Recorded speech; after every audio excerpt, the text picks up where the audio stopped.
Humans of the cardboard, welcome back to Just Nuts, guys. Today we're talking about rotas, not any rota specifically or generically, but we're talking about more specifically like full-on, full-blast, absolute powerhouse rota cards.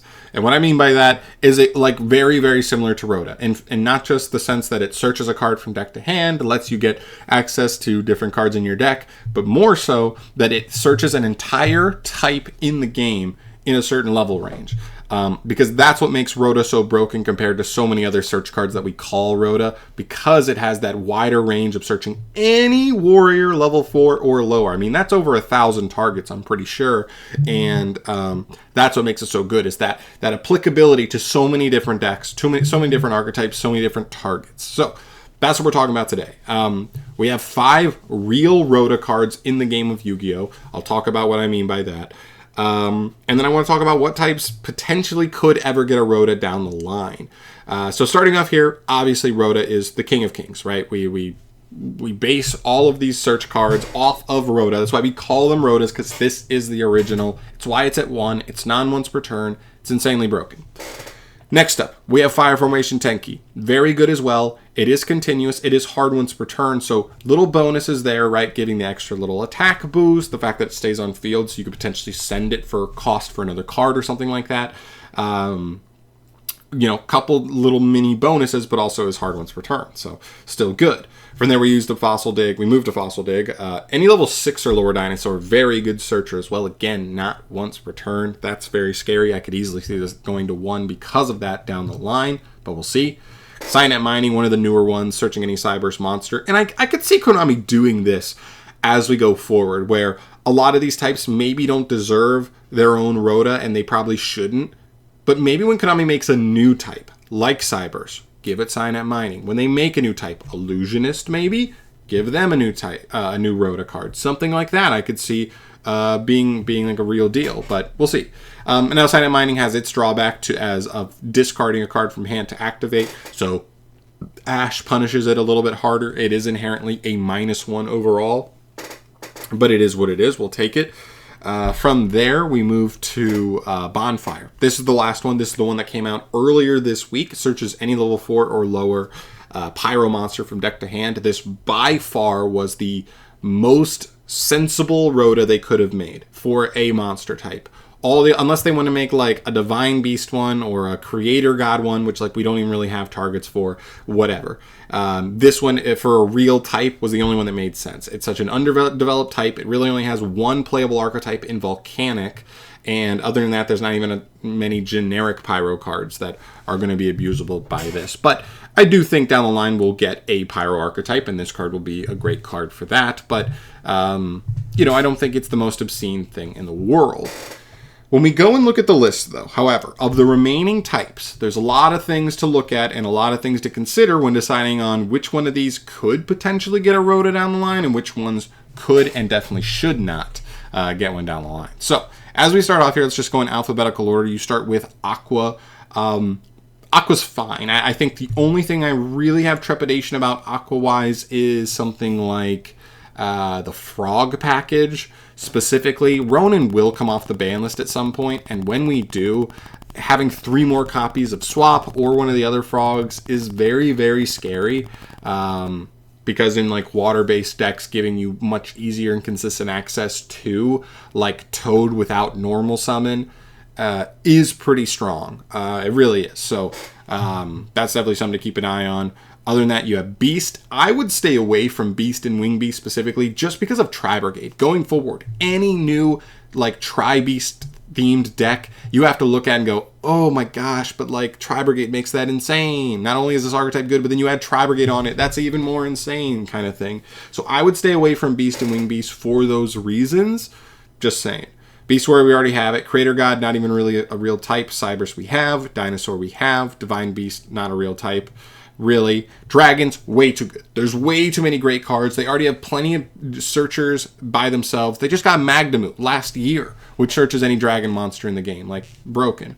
Fairies. Fairy is one that maybe you could have an argument for. I personally wouldn't. I think the biggest card I have trepidation about more than anything is Diviner of the Herald, not only because it supports fairy types, but we've also seen Diviner be a very useful starter card tool in non-fairy decks, just generically other decks, because it's, send a Herald of Arclight, add a ritual card. So it's just a ritual starter card. And then at that point, you designed a card to help fairy decks and ended up helping like a ton of other decks. Not to mention, Trick Stars are a thing. If they ever want to give Trick Star support, giving them 3 more copies of Candina is insane, especially when the field spell is non-once per turn as well. Like that could be some crazy stuff that goes on there, depending on what they ever do for Trick Stars. But yeah, I would have trepidation with fairies. Fiends, kind of in the same position as dragons. There's just so many good fiend decks that, like, they're fine. They don't really need the consistency, but if you want to give it to them, fine. There's nothing super overly powered at the moment for fiends, but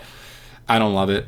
Fish is one where you start to have a real conversation. I think this one, out of the ones we've talked about so far, by far makes the most sense. When was the last time we saw a legit good fish deck? I don't think the fish cards, even in something like Atlantean Mermail, are the best of the 3. In fact, it might even be the worst of the 3. Sure, there's the shark decks that use fish cards. That's fine to me. You can search all the fish, all the buzzsaw sharks you want, all the Beautiful princesses you want. Not worried about those. I think fish is one of the more fair ones overall, for sure. Move to insects. Insects, I have trepidation about one main card and one main card only, and that is Resonance Insect. Not once per turn. You start to facilitate much more consistent loops on Resonance Insect, which we don't want to see. Honestly, I like insects. I like Bee Troopers, but I don't want to see a super consistent loop of Resonance to get 3 or 4 searches in a turn. That's not what I'm about. So I'm okay not getting Resonance 3 more copies. Machine, right next to dragons in that they have so many amazing good search targets. You cannot make a machine rota. It'd be too good. Plants already have a ton of search targets. They don't need any more help there either. So I would say plants get a big skip from me. Psychics, the only thing with psychics is definitely Xiamen for me, or at least the biggest thing is the Punk engine, giving them another 3 copies of Xiamen. A little bit too much for me for a deck that, for an archetype that's already been splashed in other decks. A bunch already anyway. Don't want to see that. Pyro we have. Reptile is another one you could have a conversation about. When was the last time a Reptile deck was legitimately good? It's been a while. Now they have a lot of stuff that wants to be sent to grave is what we've seen. The path of Kami wants to kind of go down. And so maybe a Rota isn't even nearly as good because they don't have as many cards that are good in hand as they are in grave.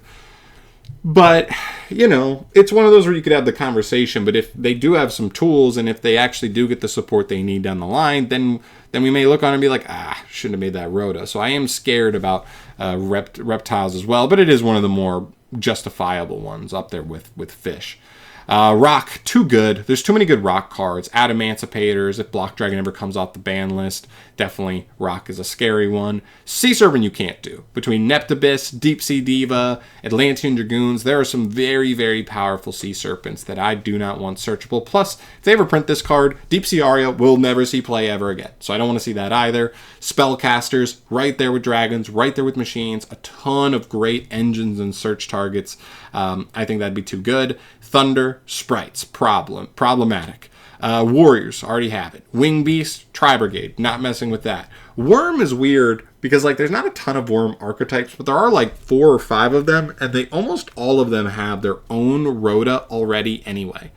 Swordsoul has a Rota. Zephyr has a Rota. Tenyi has technically 2 Rotas.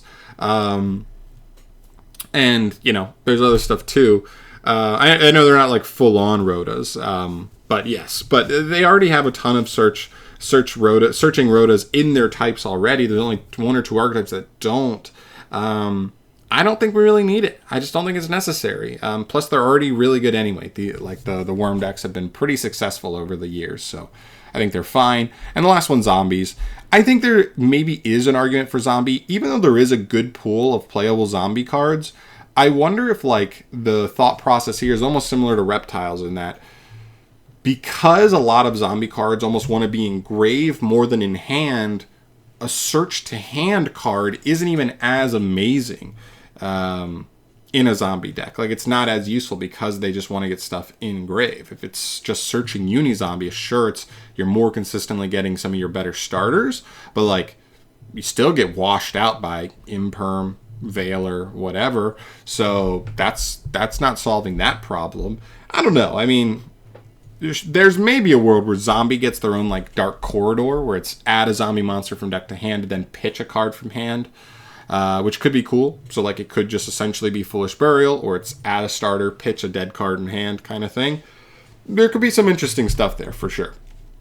But overall, I do still worry that zombies just have too big of a good playable pool to actually want to give them their own Rota as well. So there you go. I mean, those are all the types in Yu-Gi-Oh! So I would say, if anything, Aqua, but watch out for frogs.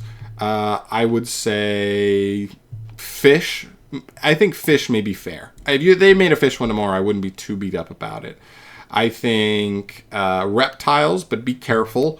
And I think that's it, really. Maybe zombies you could throw with reptiles because they feel kind of similar, that they both kind of want to play out of grave so much. But yeah, I think overall it's still very scary, and I don't think it's a path we want to go down too much, even though, you know, consistency is good, and I think there is a certain level where consistency is really important in Yu-Gi-Oh! Because there's not as much variance and game to game just losing because you don't draw a playable hand and stuff like that. I do think that it gets outweighed by watering the game down in a sense where half the decks in the game are just playing a Rota, and not even an in-archetype Rota, but just like a generic Rota for any type, right? So we definitely don't want to go down that path. But I want to make a video talking a little bit more about this. I just thought we don't get a true Rota for an entire type very often. In fact, the last time we got it was at the beginning of, you know, or I guess like early to mid Link Vrains era. So it's been years, and we finally got another one. So hopefully we don't get another one aside from maybe, I would say, Fish or Illusionist. I could easily see them making an Illusionist one because they did it for Signet Mining when it kind of came out as a new type. Pyro kind of hasn't felt like a real type in a while, and it's finally coming back with like Volcanic support being at least okay. Maybe with the Illusionist one to kind of help push it, giving them an extra consistency card like that, I could definitely see. But other than that, I don't really want to see it. So I'm out of here for today, guys. Thank you so much for watching. As always, let me know your thoughts down below on the topic of full-on generic Rotas in Yu-Gi-Oh! I'd love to hear your thoughts on this. Which ones, if any, do you think are okay? Which ones do you think could be interesting, or ways they could go about it? You know what I mean? Nerfing them or giving them an extra little effect, stuff like that. I'd love to hear your thoughts on that down below. But I am out of here for today. Thank you so much for watching. As always, should be getting some big news this week, and I'll obviously bring you that as it comes. But I'm out of here for today. Thank you so much for watching. Bruce.